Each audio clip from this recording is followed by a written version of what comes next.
It's overwhelming to me that we're being told there's nothing you can do about Alzheimer's. You just have to accept your fate and prepare for the worst. And granted, there's a lot of unanswered questions. There are a lot of things we don't know.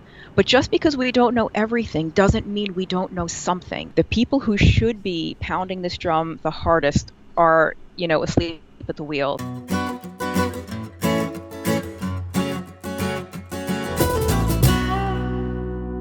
Amy Berger, welcome to the show. Thank you so much for being here. Yeah, thank you for having me. Of course. So let's just, before we dive into the science, let's take a step back, and why don't you begin by telling me how you got into nutrition and specifically, how you became interested in Alzheimer's disease? Sure. My nutrition journey started kind of later in life. It's not my first career, not my first job. Like so many people out there, I was overweight despite doing what I believed were all the right things, right? I ate a kind of a low-fat diet, lots of good whole grains, whole wheat bread, cereal, skim milk, exercised a lot. I was not afraid of a hard workout. And yet I was still carrying all this extra weight. At the time, I was young enough that I didn't really have any health problems, but I could not understand why I could not lose weight no matter what I did. And there were people around me, friends and family, who ate far worse than I did, wouldn't know a barbell from a jingle bell, and and they, looked better than I did. And I think it was around 1999 or so, I discovered the Atkins book, the 1992 version of that book, and it made sense to me, and I just never looked back. It made a lot of sense. And then having realized that I could actually lose weight and be healthy and feel great, eating things like steak and blue cheese and coconut oil and butter and fatty pork chops and bacon, you name it. How could I not want to share that with people, with other people that were kind of struggling too, whether it was with weight or with something else? So I changed careers. I went back to school for nutrition and got some other certifications, and now I sort of specialize in low carb, ketogenic, and paleo style diets, partially for helping people with weight loss, but also for managing blood sugar, hormone imbalances, managing different medical conditions. But I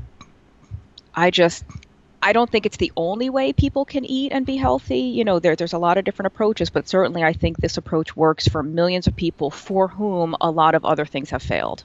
The foods that you mentioned, I mean, those are the prototypical nightmare foods of a dietitian of the 80s and 90s. So when you read that book, I mean, knowing you now and, being a fan of your blog and your book that's coming out, you seem to have a very analytical mind. So after you read Atkins' book, did you kind of just accept this stuff at face value? Good question. I definitely wanted to learn more because I understood the science of fat loss, right? I understood that when you remove significant amounts of carbohydrate from your diet, your body has no choice but to transition to running on fat. That made sense to me.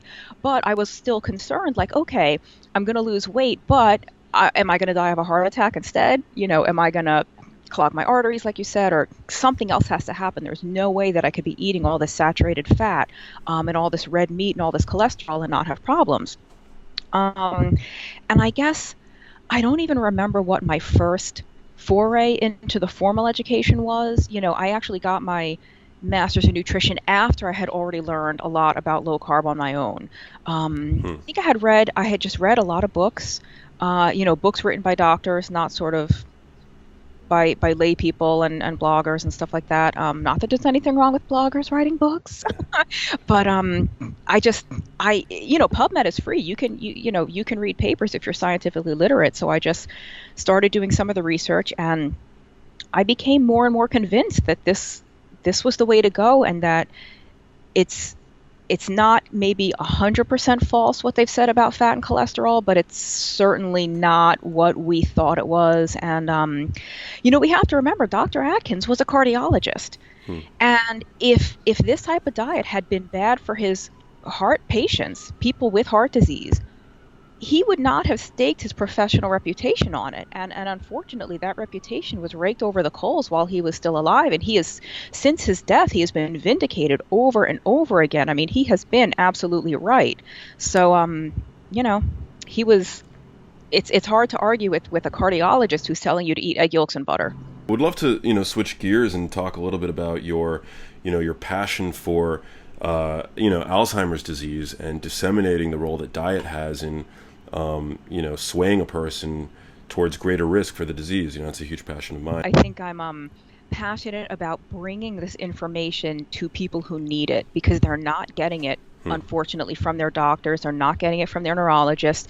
The people who should be pounding this drum the hardest are, asleep at the wheel. They are just not delivering the information that these people need. So how I came to it was the very first time I ever heard about a connection between Alzheimer's disease, glucose, and insulin was in Gary Taubes' book, Good Calories, Bad Calories.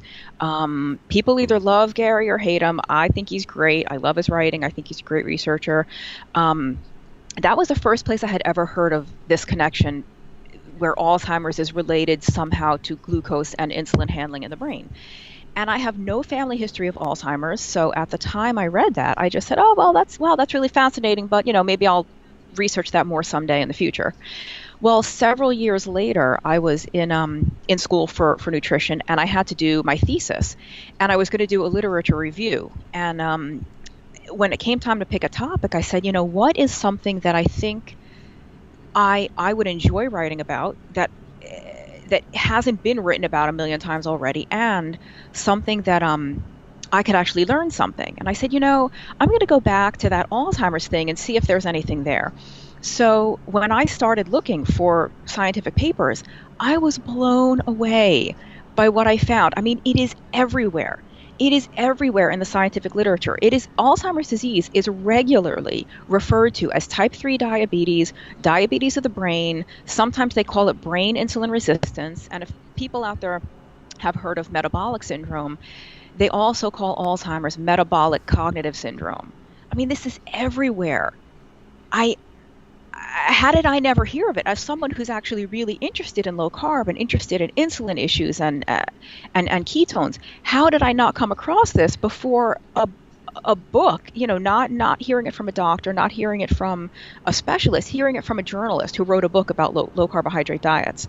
So anyway, I wrote the thesis, did the research, and having learned what I learned, I couldn't imagine keeping it to myself. I'm like, how is this not out there? This has to get out there. I mean, if people, it's overwhelming to me that we're being told there's nothing you can do about Alzheimer's. You just have to accept your fate and prepare for the worst. And granted, there's a lot of unanswered questions. There are a lot of things we don't know. But just because we don't know everything doesn't mean we don't know something. It doesn't mean we have no actionable information right now. So I'm not trying to, I don't claim that we know everything, but we know something. So well said. Just for listeners that don't really understand, what insulin resistance is, can you describe that for us? Why is that so dangerous to the brain? Let's see. What happens in the periphery is different than what happens in the brain. So the periphery, the central nervous system is like the brain, the spinal cord. The periphery is the whole rest of the body outside the brain and central nervous system. In the periphery, insulin resistance, basically, there's a lot of debate over what actually causes it, but the bottom line is it means that your body, at least in the beginning stages, secretes very, very large amounts of insulin in order to keep your blood glucose at a healthy level. It's almost like the boy who cried wolf.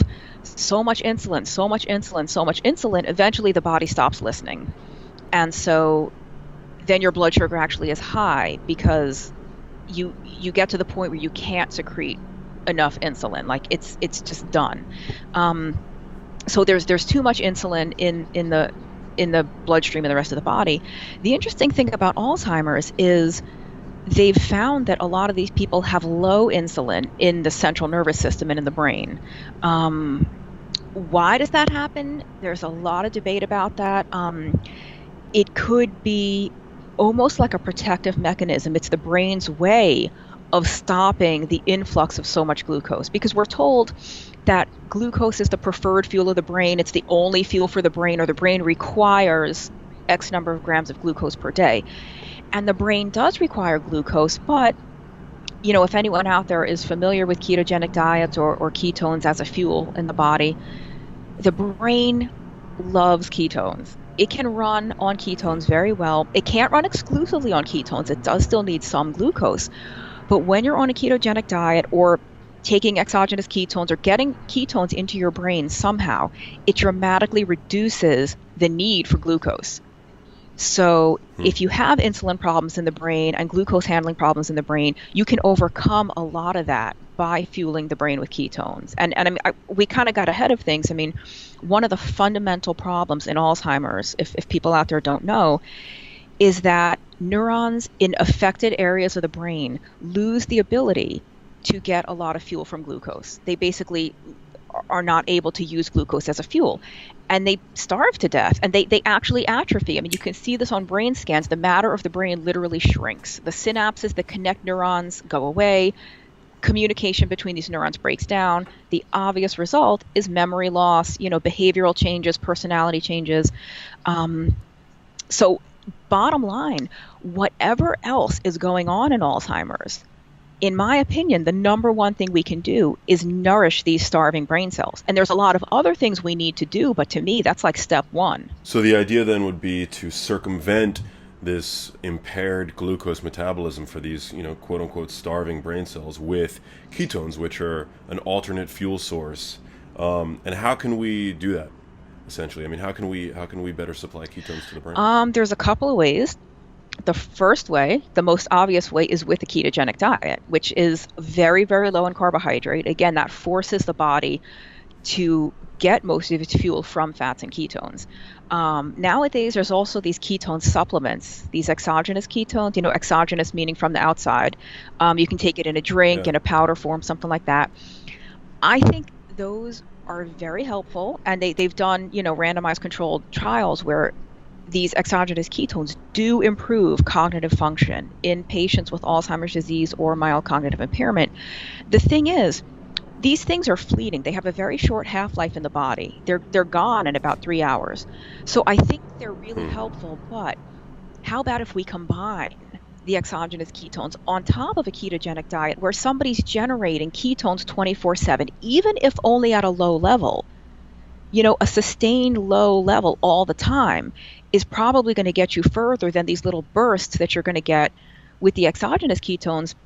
And not only that, I mean, in my sort of educated guess, and it is just speculation, is that exogenous ketones are a great short-term way to manage symptoms. They're great. They do improve Hmm. cognitive function, but they do nothing to actually reverse or slow the disease process. And I think a ketogenic diet can. Like the keto because the ketogenic diet, it's not just a matter of supplying ketones to the brain. I mean, obviously that's a huge deal, but the real bang for your buck with that is the biochemical changes that happen in the body that result in producing the ketones, which you don't get from taking the exogenous ketones. So I think they're both helpful, but the place to start is the diet. And those biochemical changes would be dramatically reducing insulin, Reducing, yes, among other yeah, among among other other things. things, but yeah, number one, reducing insulin. And real quick, I mean, another way to raise ketones, people may have heard of MCT oil or coconut oil.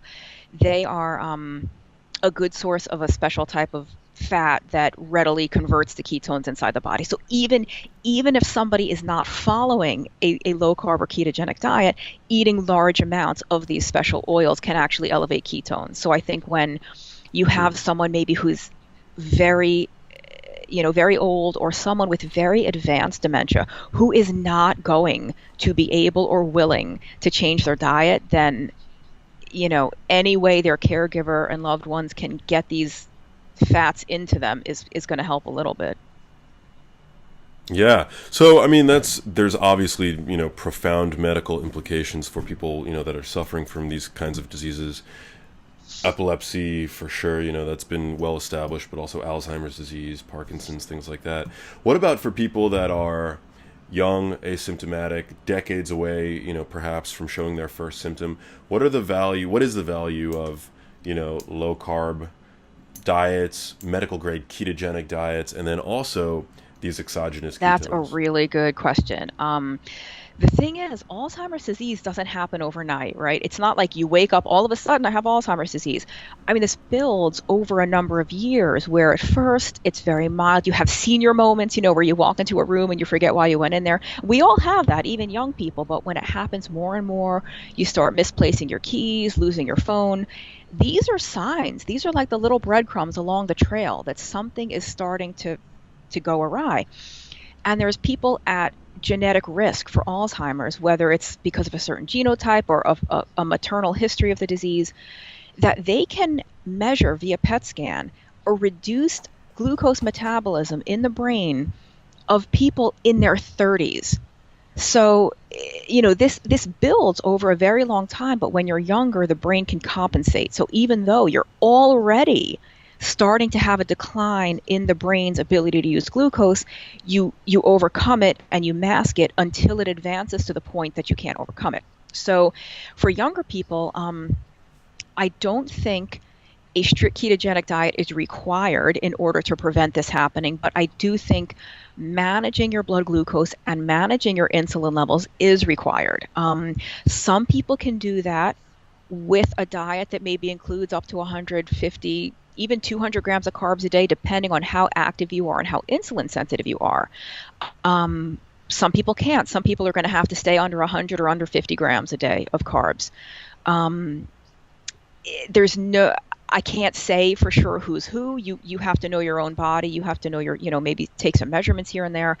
Um, I don't think I don't think everyone needs to follow a strict ketogenic diet to protect brain health, but you do have to keep your insulin and your blood glucose at a healthy level. Um, and I think even if you're insulin sensitive when you're younger, over time that generally declines and you have to keep an eye on things. And we all generally become a little bit less physically active as we age. So there's a lot of risk factors that contribute to this becoming a problem of older age. But I mean, I have to say, younger people that go on a low carb diet or a ketogenic diet, one of the first things they report is a disappearance of brain fog. If someone had brain fog or they're groggy or fuzzy cognition, it's one of the first things they report after the initial, transition into low carb, where it's kind of hazy for a couple of days. Once you get over that initial transition phase, people say it's like someone turned on the lights or cleared the cobwebs out of their head. So if that's happening in someone young, that they can even notice a difference in how sharply they're thinking, what's going to happen to someone who actually has an impaired thought process when that person actually starts getting some fuel to the brain? Yeah, and other risk factors in the body begin to gang up as well. Vascular risk Yeah, factors, in low grade inflammation, things like that, which our bodies are better equipped at dealing with when we're younger. exactly. Um, what are That's your something thoughts that the on? ketogenic diet corrects that the exogenous ketones don't correct. There you go. So yeah, I was just going to ask you about exogenous ketones. A lot of people are into them, whether they are, straight up beta hydroxybutyrate that people are now consuming or MCT oil.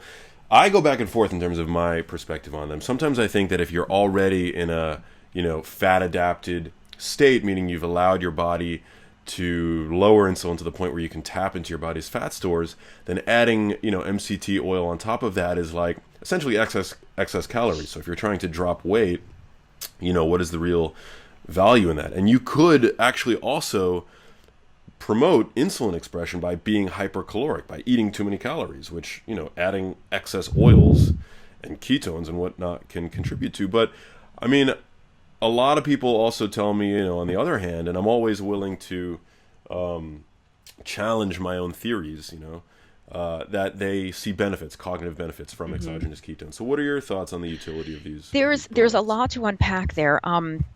Let's I think exogenous ketones have their place, definitely. I don't think they should be marketed as a weight loss tool. Some people find that if they're first making a shift from like a high carb standard diet to a ketogenic diet, that taking the exogenous ketones prevents the low carb flu. So instead of like 2 or 3 days of headaches and dizziness and nausea, you skip that. And that's great. Use it for that purpose. But I don't I I don't think the exogenous ketones themselves are either caloric or maybe they have a very small amount of calories. I'm not sure on that. I mean, the MCT oil and coconut oil obviously is very high in fat because it's pure fat. So I think in terms of fat loss, it's not the greatest way to go. My concern with the exogenous ketones is more that in someone who's following a low carb or ketogenic diet, it's probably just an extra boost. And if your ketones are higher, I'm not surprised that people report a cognitive benefit because the brain the brain's uptake of ketones is almost like supply driven. If the blood ketones are high, the brain will take them up. That's why this is effective, at least to some degree, for Alzheimer's disease. Even an impaired, damaged brain will take up the ketones, even when it doesn't take up glucose. So I think, yeah. So I Wow. think even in young, healthy people, when you get the ketone levels, let's say on a ketogenic diet, you're at 1 or 2 millimolar. Taking these exogenous ketones, maybe you're at 4 or 5 millimolar. Of course, it's going to supercharge your brain. That doesn't surprise me. What concerns me is people that maybe are not really doing a low carb diet, or they're kind of borderline. They go off the wagon a lot, and they're just taking these ketones for the sake of being in ketosis, right? So that when they check their meter, they see the number and they're happy. I don't know what that's doing at a cellular level to the mitochondria because, in a healthy, well-regulated body, you're not supposed to have high glucose and high insulin and high ketones at the same time. A healthy, regulated body is only going to produce ketones when insulin and glucose are low, you know? So what does Hmm. the mitochondria do when there's a lot of glucose and a lot of ketones? Oh, it's overwhelmed with fuel substrate. I'm not saying for sure that's a problem. I'm saying I don't know if it is. It just seems like the body has these feedback loops and regulatory mechanisms for a reason. So I don't know what that's doing if we're just overloading the system with fuel. So I think on your blog I've read that a subjective marker for being metabolically flexible is that you don't have the cravings for carbs. You have a more stable energy. You know, you don't feel hanger, which is Yeah, sort of that hungry anger hybrid right. sensation. What is so? I was just curious if you could describe metabolic flexibility. I think those feelings for me are more a sign of being fat adapted, of being, without having to measure ketones or without having to measure your blood glucose, you can sort of know that your body is being fueled primarily by fat when you can go many hours without eating. And like you said, you don't get irritable, you don't get shaky, you might get hungry. You have a physical sensation of hunger, but you're not going to like kill somebody if you don't eat in 5 seconds. um, Right. and you can generally your thinking is sharp, you feel good, you kind of it's weird to say, but some people, myself included, when we're chugging away on fat pretty well, you actually seem a little more optimistic. You kind of have a more positive outlook on life. Things don't bother you as much. um, Metabolic flexibility, I think, is something a little different. I think it's where you can sort of Hmm. switch back and forth between higher carbs and lower carbs and not have any, you know, like growing pains. No real, That's yeah, no real interesting. terrible adjustment. Not necessarily that you could go one day eating 300 grams of carbs and the next day 20 grams of carbs, but just I I wish I had a better explanation for it. I think it's just the body being able to use whatever substrate is available without a huge decline in whether it's physical performance or, mental sharpness. I don't know if you know that there's a website, Knowles, GNOLLS.org, and it's a guy named, trying to remember his name, Jay Stanton, I think it's his name. He has been out of the blogging scene for a long time, but he was one of the best a while back. He gave a presentation, I think, at Ancestral Health Symposium, maybe in either 2012 or sometime around there, about metabolic flexibility, and it's still on his blog. It's one of the best things I've read. I would recommend people check that out, GNOLLS.org, or you can just Google like Jay Stanton metabolic flexibility. He's got all his slides. It's excellent. Very interesting. I mean, I guess I had previously thought about being fat adapted and being metabolically flexible as being kind of synonymous. When you're fat adapted, you're sort of in your body's metabolic default state, and then that allows you, particularly in like the post-workout window, or when your activity levels are high, the ability to consume greater levels of glucose without it necessarily throwing off your ability to produce ketones, for example. I think that's probably right to an extent. Definitely when you're fat adapted and when you're exercising, you do have kind of a higher carbohydrate tolerance, especially after a workout. Not even in just like this 30-minute post-workout window, but even a couple of hours after. I don't think, I mean, in my opinion, metabolic flexibility doesn't necessarily have anything to do with measurable ketones in the blood. I mean, maybe someone else would have a different opinion, but people get so hung up on the numbers, and people's bodies really vary in their ability to generate these higher ketones very easily and very naturally. Some people will never see ketones over 2 millimolar without exogenous ketones or without lots of MCT oil. They just won't. That doesn't mean their body's not running on fat. It doesn't mean they're not producing ketones. In some people, that might actually mean that the rate of ketone usage is equal to the rate of production, so it's not ever becoming so elevated. You know, Right. why is somebody's ketone levels 4 or 5 or 6 millimolar? Is their body not taking it up fast enough? I mean, there's a lot we don't know about the dynamics of it. Very interesting. So, you are a nutritionist and you see clients. What kind of diet do you usually recommend for somebody looking to optimize cognitive performance, minimize their risk for things like Alzheimer's disease? Surprisingly, very few people have come to me for this yet.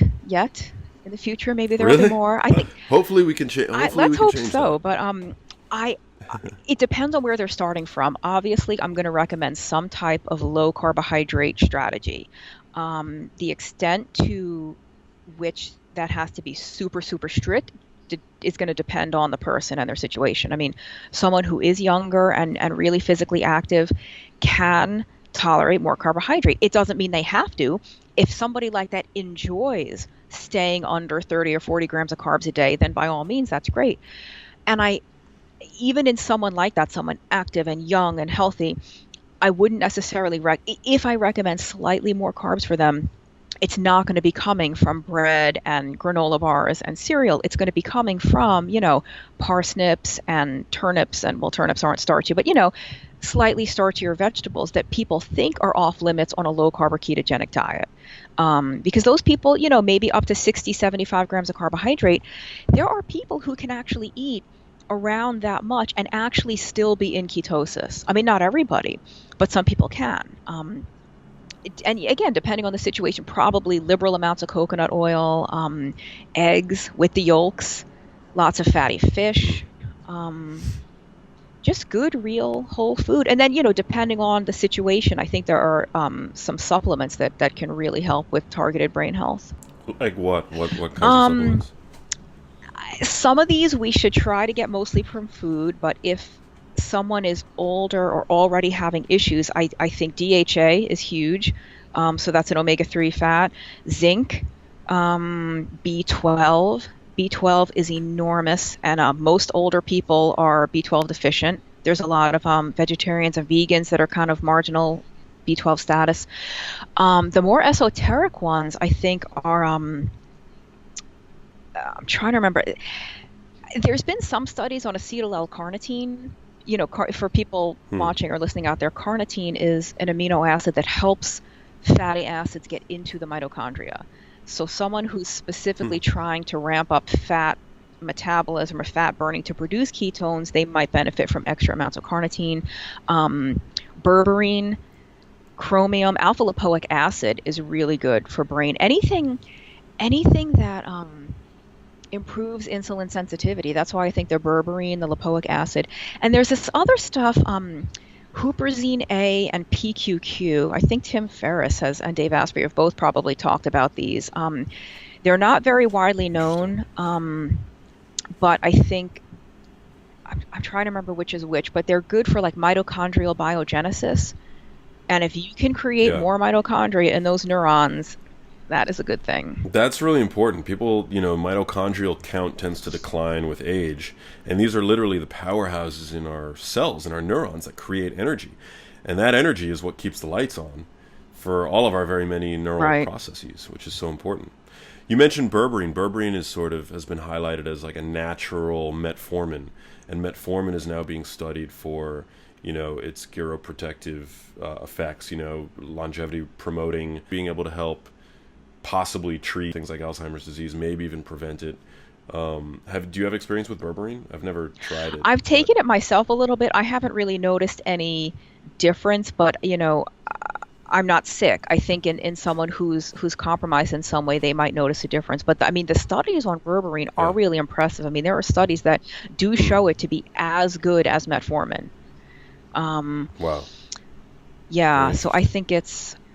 I think it's worth a try. I think when someone is really sick and really has severe dementia, I like hit it with everything you've got. Don't just depend on the diet. Load them up with some of these supplements too. I don't think the supplements can't do it on their own. They should be supplemental to a good ketogenic diet. I mean, that's why they're called supplements. Like if you're eating garbage all day and taking berberine, good luck. You're not really going to see any difference, but it's almost like when you're already doing the diet, add these things to give you a little edge. What else should people know about your work and your blog and your book that's coming out? I mean, it's so exciting, the stuff that you're doing. Thanks. Dr. Perlmutter, who I know you've worked with before, I saw your video with him. He wrote the foreword, which was really nice to have. Um, That's yeah, I've amazing. never met him in person, but we were able to connect for the book, which is great. Um, I think nobody nobody wants to hear this, but I think the truth is with Alzheimer's, as with type 2 diabetes, as with so many other modern chronic issues that so many people face, it is multifactorial. It is diet, but I mean, exercise. People just get pounded with this, oh, diet, exercise, stress, meditation, blah, blah, blah. But it's true. The reason we keep saying these things, like these multifaceted interventions, is because this works. Is the ketogenic diet enough? Maybe you need a ketogenic diet and exercise, because exercise is also really good for that mitochondrial biogenesis. Give your body a reason to stay healthy and young and vibrant, and it will. If you eat junk and sit around all day in the dark, why would your brain have any reason to stay active and to create new synapses? Um, so that's Exactly. I don't even like to yeah, It's I so don't even true. like to admit it, because it's easier to just watch TV on the couch, or it's easier to just get stressed out and to not go for a walk in the fresh air. But these things really do help brain function. They help whole body metabolism. Um, so I think that's part of what I've learned over the years, and even more so since I've been researching Alzheimer's, is the importance of the whole package. I actually think diet is probably the most important thing, and it's the foundation, but it's not the only piece of the puzzle. Right. you Yeah, I would know agree with you. And it's also really important to start early. I mean, as you mentioned, biomarkers associated with Alzheimer's disease are evident in the brain, in the third right. decade of life, which means that, somebody like me, I'm in it. So is there, an ideal age that you would say that people should start, putting these practices into play? And also, are they relevant to everybody? Or is it only the people that have these genetic risk factors, family risk for Alzheimer's disease that really need to worry Great about it? question. It is relevant to everybody, because the majority of people who get Alzheimer's or mild cognitive impairment do not have the particular genotype, that ApoE4, that is the biggest risk factor. Most people with Alzheimer's do not have that genotype. So we know that that genotype does not cause Alzheimer's. It is a risk factor. It increases susceptibility in the context of the modern terrible diet. Um, but no, Mm, everybody should be concerned. Um, Prevention, I think, is a lifelong matter. If you are like me and you grew up in the 1980s eating low fat and eating microwaved, mashed potatoes and fried chicken, then maybe you have some catching up to do. The earlier you can implement some of this stuff, the better, because it's so much easier to prevent this from happening than to have to correct it once it is already there. It's the same thing with weightlifting. You don't want to be 70 and be decrepit and frail and weak because you didn't spend time in your 20s, 30s, 40s, and 50s and 60s, building muscle. It's easier to what they say, an ounce's prevention is worth a pound of cure. And I don't want to say that we're sure we can prevent this. I mean, I believe we can, but we don't know for sure. But based on the best information available, if there's a way to prevent it, this would be it. Maintaining your insulin sensitivity, maintaining good metabolic health. But the really lucky ones are going to be the children who are born to parents who understand good nutrition, because from day one, they will have a good foundation. I, and probably you, the way we grew up, the way we ate, because we didn't know any better, we now have a lot of catching up to do. And because of the way that we were developed in our formative years, we might only be able to go so far. We may never get to 100%. Maybe the best we can aim for is 96% or 92%. But let's still aim for that, because that's still better than 4%. Yeah, I mean, we did have 2 decades where we were eating things like margarine and low fat this, Yeah. low fat that, Olestra, all those weird Yeah. products that were just we were mainlining. I don't know if anyone out there watching or listening is going to be old enough to remember this, but a long time ago, McDonald's had a low-fat burger called the McLean Deluxe. And I used to go to McDonald's and get that, God. thinking I was being all virtuous. I'll get the lean. Like, are you kidding me at this point? But, we didn't know any better back then. We just didn't know. We didn't know. Do you make any difference in your dietary recommendations for people with the ApoE4 allele, which you mentioned? I mean, I know that there's a lot of unknowns, obviously, and we're not going to come to any definitive answers here. But some speculate that maybe the mixture of fatty acids in the diet for ApoE4s, the ideal combination of saturated fats to monounsaturated fats might be different for people with that allele, or is that just speculation? I mean, do you have any insight into that? I don't know all the answers. I am familiar with what you're talking about. I've only had a couple of people who were E4s kind of ask for advice, and I do recommend going heavier on the monounsaturated fats, going very low on Interesting. dairy. The dairy fat in particular seems to mess with them, but this is all predicated on the philosophy or the perspective that very high cholesterol is inherently and inevitably damaging, and that is not a firmly established tenet. So, but I mean, if people are really alarmed, if they're seeing their cholesterol go very, very high, then yeah, maybe we do want to cut back on the saturated fat and see what happens. And those people can do more olive oil, avocado oil, nuts and seeds, fatty fish, lots of omega-3s for those people. And there's that guy, Stephen Gundry, and he's, again, like any doctor who does things differently than the mainstream. People have different thoughts on him, but he works a lot with the E4s, and he puts them, I think, on no dairy, very, very high omega-3. He recommends up to a liter a week of olive oil per person. A liter. So I mean, that's a lot. but of course, Yeah, no grain. Very, very low carb, very high fat, but most of that fat coming from monounsaturated. Do you think that there's ever a need to be?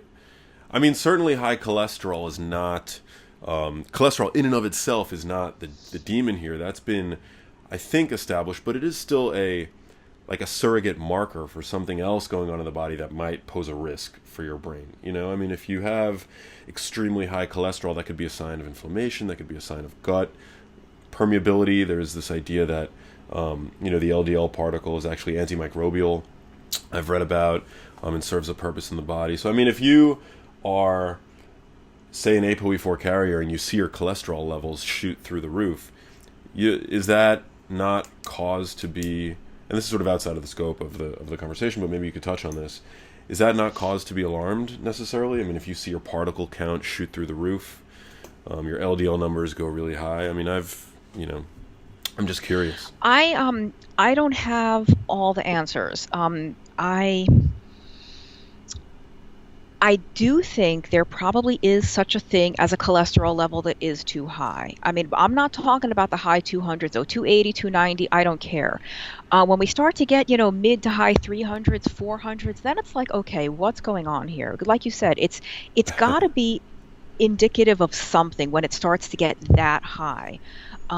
What it's indicative of, I don't know. What I would say is I wouldn't necessarily become alarmed by those numbers in isolation. Okay, your cholesterol's really high, your ApoB is really high, your LDL is really high, but let's look at the rest of the picture. What are the triglycerides, HDL? How are your liver enzymes?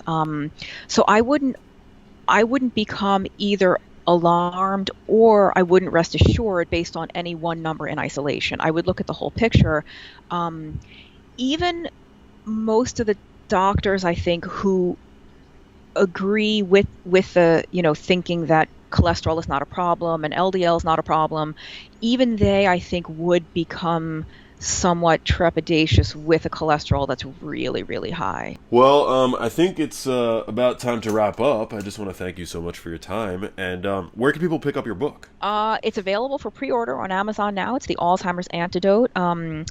They can also get it through my publisher's website, which is Chelsea Green. I think it's chelseagreen.com, but ordering through Amazon is better.